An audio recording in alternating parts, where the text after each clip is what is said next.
Pernahkah kamu merasa hidup semakin dewasa justru semakin berat dan melelahkan?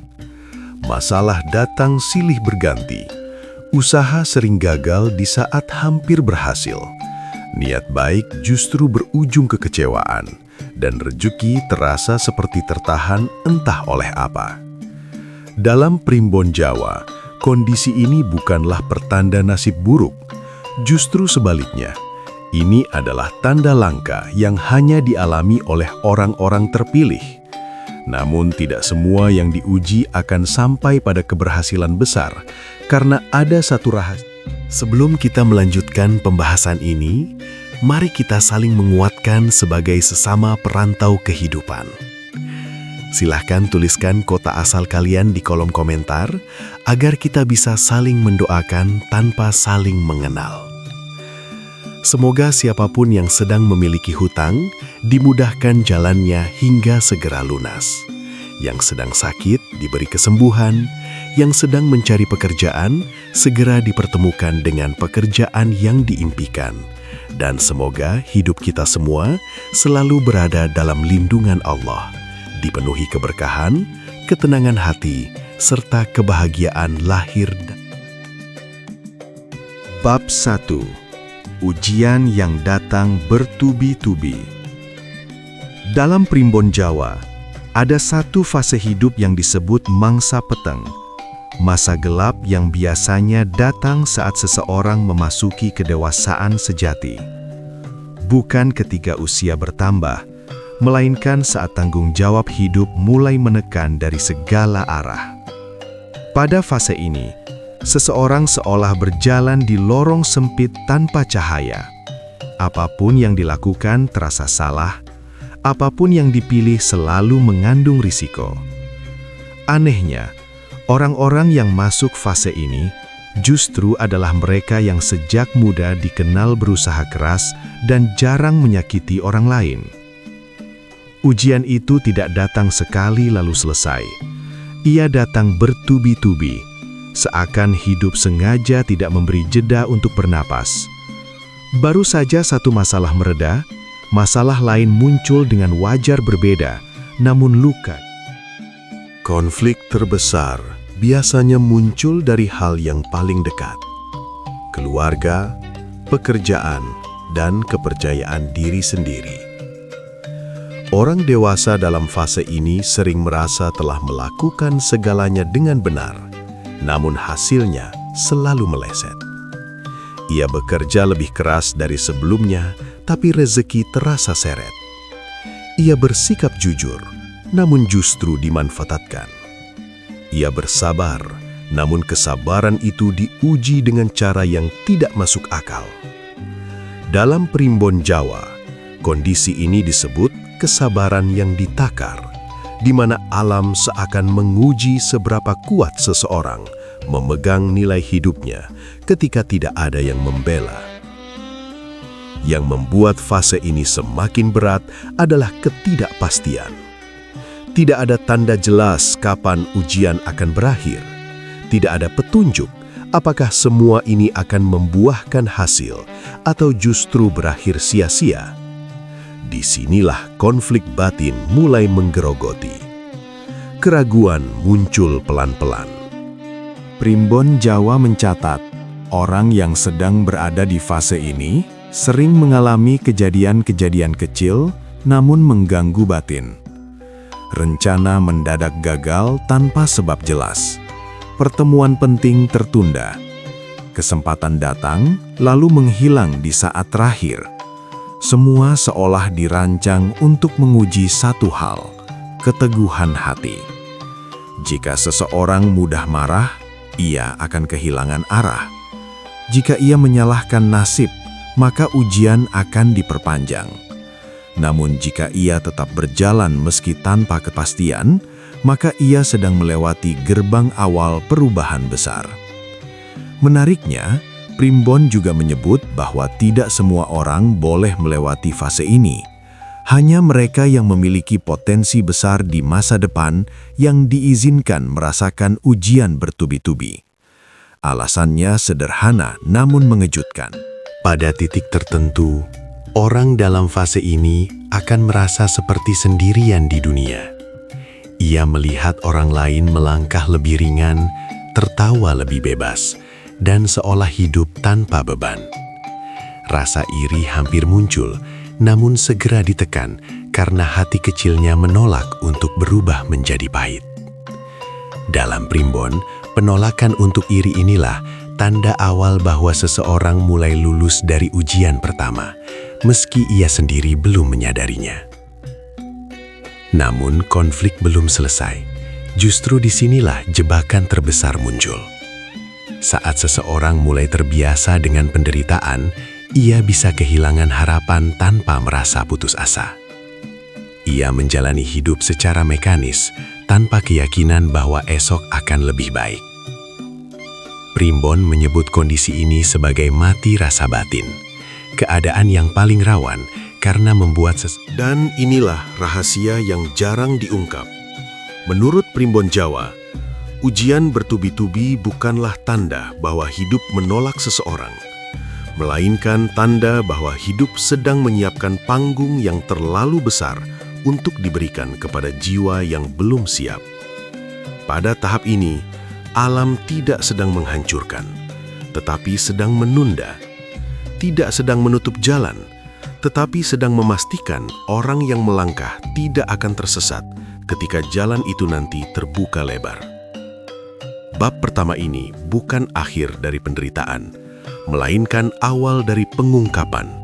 Karena setelah ujian yang datang bertubi-tubi, akan muncul tanda-tanda lain yang lebih halus, lebih sunyi, dan jauh lebih menentukan. Dan di sanalah banyak orang yang sebenarnya kuat justru mulai lengah, tanpa sadar bahwa ujian terberat belum sepenuhnya terlewati. Bab 2. Niat baik yang selalu berujung pada salah pahaman.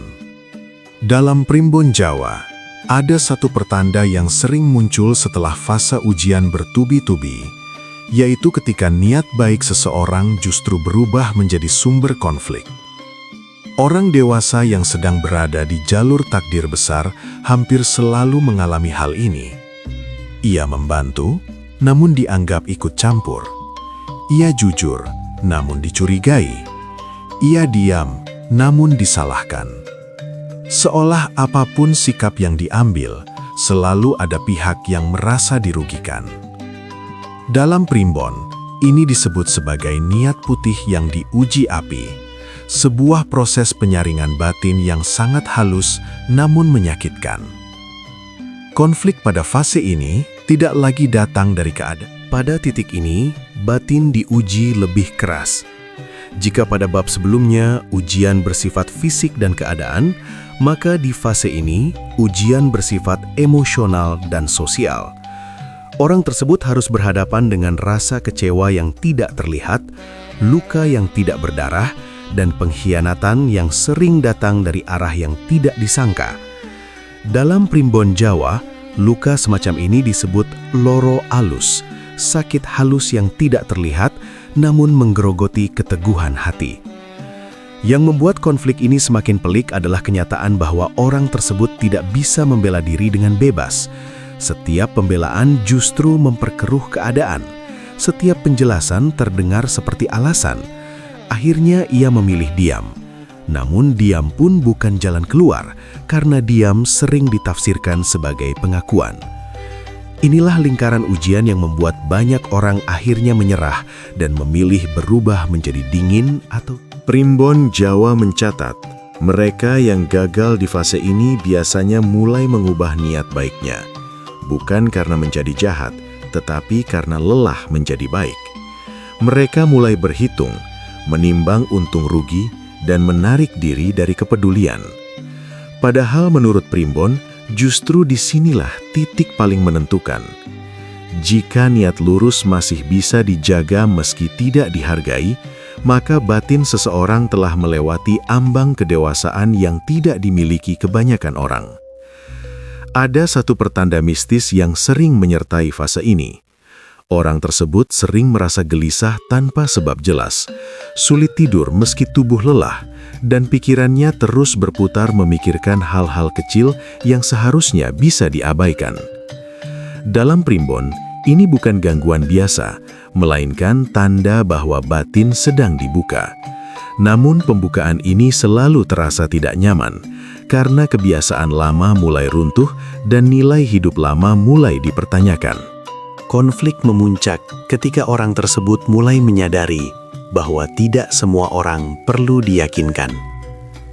Sebuah kesadaran pahit muncul, bahwa kebaikan tidak selalu harus dipahami, dan keikhlasan tidak selalu mendapatkan balasan. Primbon menyebut momen ini sebagai pisah rasa, saat seseorang berhenti menggantungkan ketenangan pada penilaian manusia. Namun ironisnya, kesadaran ini sering datang bersamaan dengan rasa kehilangan yang dalam. Yang jarang disadari, menurut Primbon Jawa, fase salah paham ini berfungsi untuk memutus ketergantungan batin. Alam seakan berkata bahwa jalan besar tidak bisa dilalui dengan membawa beban pengakuan dari semua orang. Maka satu persatu, hubungan diuji, bukan untuk memisahkan secara fisik, tetapi untuk memurnikan niat. Siapa yang tetap bertahan akan menemukan kekuatan baru yang lebih sunyi, Namun ada jebakan besar di akhir fase ini. Ketika seseorang mulai merasa lebih tahu karena telah banyak disalahpahami, muncul potensi kesombongan batin yang sangat halus. Primbon memperingatkan, jika seseorang mulai merasa paling benar karena paling menderita, maka semua ujian sebelumnya akan kehilangan makna. Disinilah alam akan kembali menguji, bukan dengan kesalahpahaman, tetapi dengan kesempatan untuk menyakiti balik. Bab kedua ini bukan sekadar tentang disalahpahami, melainkan tentang belajar tidak berubah arah hanya karena tidak dimengerti. Karena dalam Primbon Jawa, keberhasilan besar bukan milik mereka yang paling dipuji, melainkan milik mereka yang tetap lurus meski. Bab 3. Rezeki yang seolah ditahan oleh waktu. Dalam Primbon Jawa, setelah seseorang melewati ujian niat dan kesalahpahaman, ia akan memasuki fase yang paling membingungkan. Bekerja keras tanpa hasil yang sepadan. Bukan karena malas, bukan pula karena kurang usaha. Justru sebaliknya, orang dalam fase ini seringkali adalah mereka yang paling gigih, paling bertanggung jawab, dan paling tahan banting. Namun anehnya, setiap pintu rezeki seakan terbuka setengah, lalu menutup kembali, tepat ketika harapan mulai tumbuh. Primbon menyebut kondisi ini sebagai rezeki kesimpan. Rezeki yang tidak hilang, tetapi disimpan. Disimpan oleh waktu, oleh keadaan, bahkan oleh takdir itu sendiri. Dalam fase ini, kegagalan tidak datang dalam bentuk jatuh besar, melainkan dalam bentuk hampir berhasil. Usaha sudah berjalan, klien hampir deal, peluang hampir pasti, namun selalu ada satu hal kecil yang menggagalkan semuanya. Dalam Primbon Jawa, kegagalan semacam ini jauh lebih menyakitkan dibanding kegagalan total, karena ia memelihara harapan sekaligus menghancurkannya perlahan. Banyak orang runtuh bukan karena tidak punya peluang, tetapi karena terlalu sering diberi harapan palsu. Konflik semakin dalam ketika seseorang mulai membandingkan hidupnya dengan orang lain. Ia melihat rekan yang usaha dan kemampuannya biasa saja justru melesat lebih dulu. Ia melihat orang yang dulu meminta bantuan. Primbon Jawa mencatat, mereka yang gagal di fase ini biasanya mulai mengubah niat baiknya, bukan karena menjadi jahat, tetapi karena lelah menjadi baik. Mereka mulai berhitung, menimbang untung rugi, dan menarik diri dari kepedulian. Padahal menurut Primbon, justru disinilah titik paling menentukan. Jika niat lurus masih bisa dijaga meski tidak dihargai, maka batin seseorang telah melewati ambang kedewasaan yang tidak dimiliki kebanyakan orang. Ada satu pertanda mistis yang sering menyertai fase ini. Orang tersebut sering merasa gelisah tanpa sebab jelas, sulit tidur meski tubuh lelah, dan pikirannya terus berputar memikirkan hal-hal kecil yang seharusnya bisa diabaikan. Dalam Primbon, ini bukan gangguan biasa, melainkan tanda bahwa batin. Di tengah konflik ini, muncul gejala batin yang unik. Orang tersebut mulai lebih peka terhadap hal-hal kecil. Ia belajar menghargai uang sekecil apapun. Ia belajar mengelola kekurangan. Ia belajar menahan keinginan. Tanpa disadari, ia sedang dibentuk menjadi pribadi yang tidak silau oleh kelimpahan. Primbon Jawa menyebut ini sebagai ngelmu nerimo sing urip, bukan pasrah mati, tetapi menerima sambil tetap berjalan. Namun ujian belum selesai. Justru saat seseorang mulai menerima keadaan, kelelahan batin muncul. Bukan marah, bukan sedih, melainkan lelah berharap. Ia tetap berusaha, tetapi tanpa ekspektasi. Inilah fase paling sunyi, karena tidak ada lagi emosi besar yang bisa dijadikan pelampiasan. Dalam Primbon, fase ini disebut sepi ing pamri, sunyi dari pamri. Dan anehnya, justru di fase inilah rezeki besar mulai bergerak. Plot twist yang tidak banyak diketahui muncul di akhir fase ini. Menurut Primbon Jawa, rezeki besar tidak datang ketika seseorang mengejarnya dengan penuh nafsu, tetapi ketika ia sudah tidak lagi menggantungkan harga dirinya pada hasil. Saat seseorang bekerja dengan lurus, bukan demi pembuktian, bukan demi pengakuan, melainkan demi tanggung jawab, disitulah waktu mulai membuka simpanannya. Namun, ada satu syarat terakhir yang sering menggugurkan banyak. Bab 4. Kesendirian yang dipilih oleh takdir. Dalam Primbon Jawa, setelah rezeki diuji dan ditahan oleh waktu, seseorang yang berada di jalur takdir besar akan memasuki fase yang paling sunyi namun paling menentukan, kesendirian. Bukan kesendirian karena ditinggalkan secara fisik, melainkan kesendirian batin yang tidak bisa dijelaskan dengan kata-kata. Orang lain ada, suara ramai terdengar, namun di dalam dirinya terasa sepi yang berbeda. Primbon menyebut fase ini sebagai sepi ing tengah rame, sepi di tengah keramaian, tanda bahwa seseorang sedang dipisahkan secara halus dari kebisingan dunia. Konflik pada fase ini tidak datang dengan ledakan masalah, tetapi dengan jarak. Hubungan yang dulu hangat, yang membuat fase ini terasa menyakitkan, adalah ketidakjelasan sebab.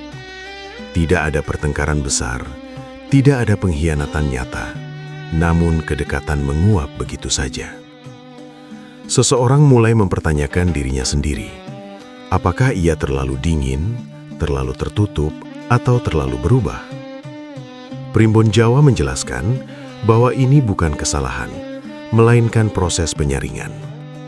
Tidak semua orang boleh ikut sampai titik akhir. Kesendirian ini sering disalahartikan sebagai kemunduran. Banyak yang mengira hidupnya sedang runtuh, padahal sebenarnya sedang dipersempit. Dalam Primbon Jawa, jalan menuju ke lapangan selalu diawali dengan penyempitan.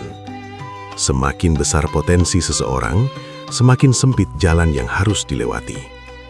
Tujuannya bukan untuk menyiksa, tetapi untuk memastikan bahwa Di fase ini, konflik batin mencapai puncaknya. Seseorang harus berhadapan dengan pikirannya sendiri tanpa distraksi. Tidak ada lagi tempat berlindung dari kebisingan luar. Kesepian memaksa seseorang bercermin. Luka lama yang dulu tertimbun mulai muncul. Penyesalan, ketakutan, dan harapan yang tertunda datang silih berganti. Dalam Primbon Jawa, Momen ini disebut ketemu karo awakmu dewe. Bertemu dengan diri sendiri, ujian yang tidak bisa diwakilkan siapapun.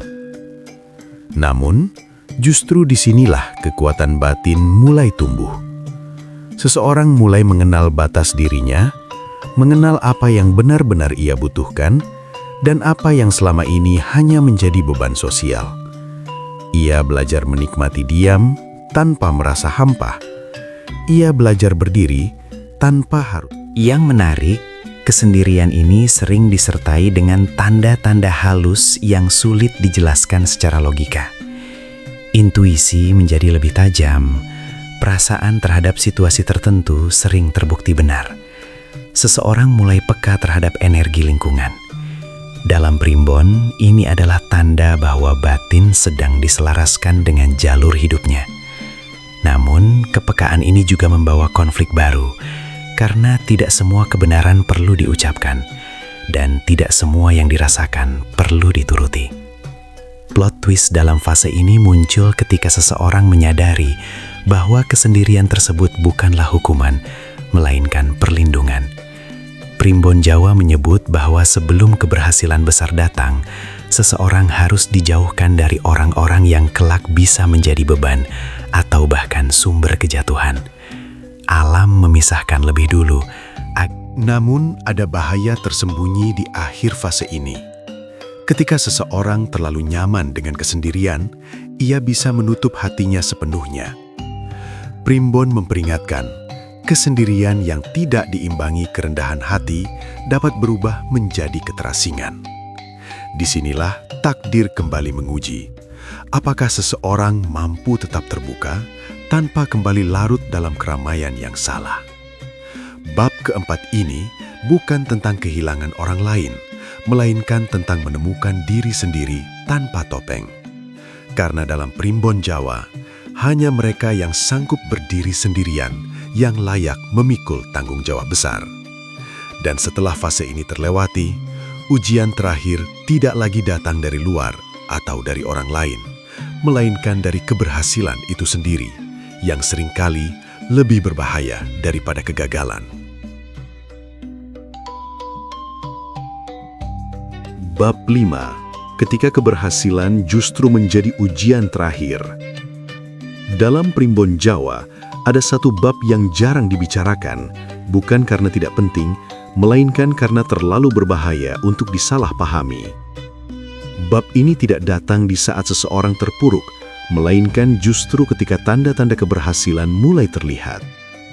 Setelah ujian bertubi-tubi, kesalahpahaman, rizki yang tertahan, dan kesendirian yang mematangkan batin, seseorang perlahan memasuki fase mangkat saka peteng, keluar dari gelap. Namun primbon mengingatkan, tidak semua orang yang keluar dari gelap akan selamat sampai terang. Konflik pada fase ini sangat halus, bahkan sering tidak disadari. Hidup mulai terasa lebih ringan, masalah tidak lagi menekan seperti dulu, rezeki mulai mengalir meski belum melimpah. Orang-orang yang dulu meragukan mulai bersikap lebih ramah. Nama seseorang Yang paling berbahaya, menurut primbon, bukan kesombongan yang terang-terangan, melainkan rasa akhirnya aku pantas. Rasa ini tampak wajar, bahkan manusiawi. Namun jika tidak dijaga, ia berubah menjadi perhitungan batin. Seseorang mulai mengingat siapa yang dulu meremehkan, siapa yang tidak membantu, siapa yang pergi di saat sulit. Bukan untuk membalas secara nyata, tetapi untuk membenarkan diri secara diam-diam. Primbon menyebut ini sebagai kembang racun, bunga halus yang indah di luar namun mematikan di dalam. Konflik batin semakin dalam ketika keberhasilan kecil mulai menuntut pengakuan. Seseorang ingin dipahami, ingin dihargai, ingin diakui atas penderitaan yang plot twist pertama muncul ketika alam mulai menguji dengan cara yang tidak terduga. Bukan dengan kesulitan, melainkan dengan pilihan. Kesempatan datang bersamaan dengan godaan. Jalan lurus masih ada, Namun jalan pintas kini terlihat sangat menggoda dan tampak layak diambil, seolah menjadi kompensasi atas masa lalu yang berat.